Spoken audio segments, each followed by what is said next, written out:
Hello sama gars yi na ngeen def baa ngeen si jàmm maa leen ziar seen mbokk la monsieur Maodo Kane seen formateur tey maa ñëw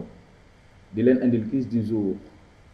Alors quiz du jour on va répondre 5 questions sur Illustrator, alors plus particulièrement sur l'outil Plume et les courbes de Bézier. Alors première question bi en fait donc lan la mooy quel outil permet de modifier les points d'un tracé existant. Donc cela veut dire quoi? Maanaam bu fekkee ne tey da nga am benn tracé comme par exemple ma jël outil Plume, donc ma am benn tracé fii nii donc ma def benn tracé fii nii, alors mun na nekk n'importe quel tracé voilà, donc damay def fii benn tracé rek, d'accord. Léegi am naa fi benn tracé donc je vais valider en appuyant sur la touche échappe. Léegi su ma defee nii gis nga am naa fi benn tracé léegi, d'accord. Léegi ñu ne quel outil permet de modifier les points d'un tracé existant. Xam ngeen ne par exemple tracé soo leen defee seen tracé ba pare le tracé est constitué d'un ensemble de points d'ancrage. Les points d'ancrage yooyu noonu en fait maanaam lan moo lay permettre nga modifier ko maanaam modifier forme bi carrément c'est l'outil sélection directe moo nekk nii l'outil sélection directe. Soo leen xoolee bu baax gis ngeen démonstration bi loolu moo lay permettre nga modifier benn tracé. Donc je sélectionne, comment ça fonctionne? Vous le sélectionnez, vous cliquez sur le tracé et là maintenant vous pouvez déplacer un point d'ancrage. Vous pouvez aussi même déplacer par exemple benn segment gis nga. Voilà, vous pouvez utiliser aussi pour déplacer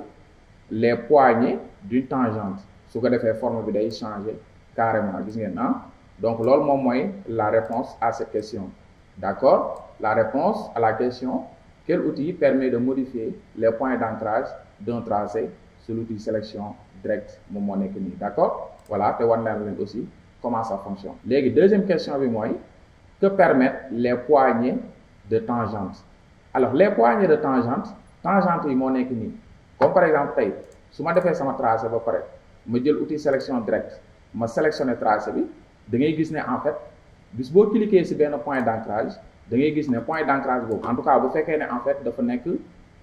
un tracé arrondi quoi maanaam tracé boo xam ne genre courbe la quoi d'accord bokkut ak tracé yi nga xam ne donc xaaral ma woon la am na ay tracé yoo xam ne en fait ay tracé yoo xam ne gis nga doo ci am tangente quoi. Mais point d'ancrage yi nga xam ne am na tangente en tout cas donc dafay am ay poignées yéen ñu wax poignée des tangentes gis nga bu fekkee ne da nga activer repère commenté yi sax bu fekkee ne da nga teg sa curseur ci benn kii nii ci catu tangente bi da ngay gis ne en fait da lay bindal poignée d'accord léegi poignée yooyu noonu da lay permettre tout simplement nga changer courbe bi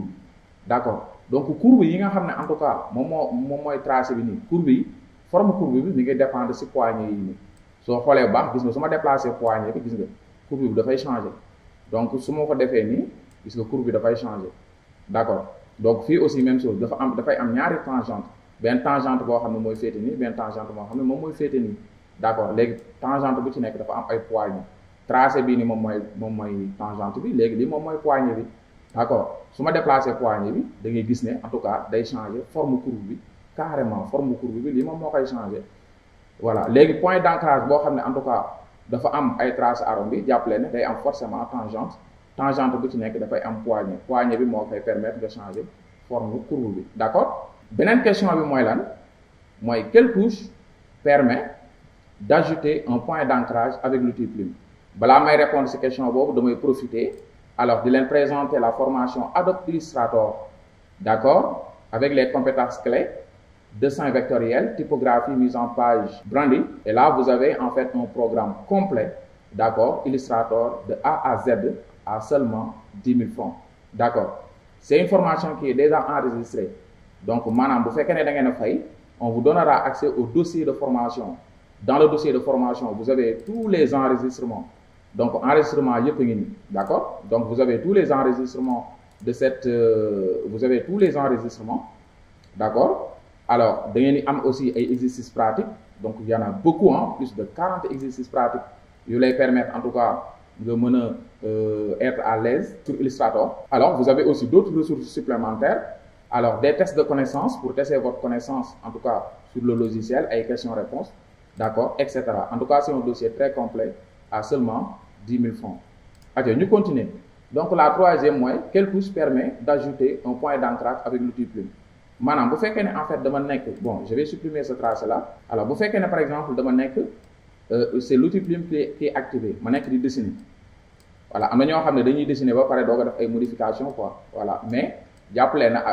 avec l'outil plume activé vous avez la possibilité de faire toutes les modifications sur le tracé si vous voulez. léegi ñu ne lan quelle touche permet d'ajouter un point d'ancrage avec l'outil plume maanaam bu fekkee ne tey dama bëggoon a ajouter fii nii beneen point fii nii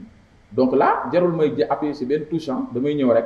ma positionné wu ce tracé bi gis nga damay am l'outil plus et là donc je peux cliquer gis nga bu fekkee ne aussi dama ko bëgg retirer ma cliquer waat si donc da ngay gis ne en fait point d'ancrage boobu day dañ donc am na ñoo xam ne dañuy tracer ba fermer wala bu fekkee ne en tout cas c'est un tracé ouvert ñu dem jëli outil ajout de point d'ancrage doo ko cliquer pour ajouter mais jàpp leen ne même balaa ngay pare parce que là gis ngeen outil plume bi moo activé wu toujours donc je peux toujours ajouter un point d'ancrage où je veux comme par exemple mën naa ñëw fii ma ajouter beneen d'accord mën naa ñëw fii ma ajouter beneen gis ngeen d'accord et après mën naa continuer sama tracé d'accord alors léegi am na aussi beneen question muy quelle touche permet de convertir un point d'ancrage en un point d'angle maanaam point d'ancrage boo xam ne en tout cas dafa am par exemple ay tracé arrondi comme par exemple point d'ancrage boo xam ne dafa am ay tangentes d'accord bu fekkee ne par exemple tey dama outil plume bi en fait damay jàpp ne moom moo activé wu toujours voilà moom moo activé wu toujours ma continuer sama tracé à un moment donné ma gis ne par exemple point bi waruma ko arrondir nu may def damay ñëw fii si point bi ma maintenir la touche alt su ma cliquer gis nga da ngay gis ne en fait léegi point angle lay doon quoi voilà maanaam point yi nga xam ne nekkul angle c'est arrondi gis nga là si je veux convertir ces points là en un point angle comme par exemple fii nii damay def alt ensuite clic voilà mu jeex gis nga et là maintenant je peux continuer à dessiner comme li ma doon wax sànq aussi am na ñoo xam ne dañuy dem ba pare doog a dem jël outil conversion de point d'ancrage pour mën a convertir angle yi mais jàpp leen ne avec l'outil plume activé vous avez toujours la possibilité de convertir un point à un point d'angle comme par exemple point bii nii damay ñëw ma maintenir la touche alt ensuite ma cliquer gis nga mu def ko angle d'accord léegi pour terminer mu ne ma quel est le raccourci pour passer temporairement à l'outil sélection directe là c'est très intéressant parce que même en cours de dessin tu as la possibilité da ngay gis ne tu as la possibilité de déplacer un point d'ancrage léegi su ma jëlee outil plume là je vais encore tracer d'accord donc ma tracé def sama tracé à un moment donné ma gis ne point bi fi ma ko placer baaxul te su ma ñëwee fii nii rek su ma cliquer di déplacer point bi da koy supprimer nu may def je me positionne sur le point j'appuie sur la touche contrôle après ma def glisser déposer gis ngeen glisser déposer après ma continuer sama dessin ma ñëwaat fii nii continuer ah ma ne non bii fi ma ko placer baaxul de ma ñëwaat contrôle je déplace ma ne non fii laa ko bëggoon a kii après ma def nii après ma ñëw fermer voilà donc répondre naa question yëpp en tout cas sur l'outil plume et les courbes de Bézier di leen jox rendez-vous alors beneen quiz du jour ok bu leen fàtte abonné voilà partager avec vos camarades voilà pour profiter donc de tout le contenu que je partage ici merci beaucoup seen formateur la woon monsieur Maodo Kane ak yow di leen jaajëfal ba beneen yoon incha allah